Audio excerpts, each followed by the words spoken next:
ayingadlangadla bafana niyamazi TLB ayinto enkulu bafana going to Chicago America bafana obviously to a team esiyaziyo vele ukuthi hayi sesiyibonile bafethu obviously masithola ukuthi hayi uTLB uya eAmerica senze sure ukuthi siya research us understand ukuthi i-team yakuyinjani and i-team yakho isehlathini but they also need defense because banembobo lapha nemuva at the end of the day TLB is a strong defender national team defender a number 1 defender currently for Bafana nabona namisha skipper sebafana bafethu.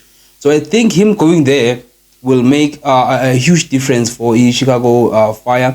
And if Mfana uyaya lapha and he proves himself to be that one defender or strong bafethu, I think there's so many opportunities for him outside. So imagine ukuthi TLB ubamba uMessi. Messi baba ngazodlala. Imagine ukuthi TLB avala uMessi. Obviously wonke umuntu uzomfuna. From there, career yakhe Mfana esky record yale phambili. Esky record yaphambili bafethu. So ngicela nabafethu izinto right bafethu December manje hambani lapha nane ku Jama Sports wear thola skipper mfethu thengela ugela ke skipper mzala thengela out skipper na Jama Sports wear get your best the best of the best in terms of clothing ye sports hambani bafethu hambani uDecember sigcokeni sibe bahle bafethu hambani lapha na ku Jama Sports wear and get the best of the best in terms of t-shirt bafethu hambani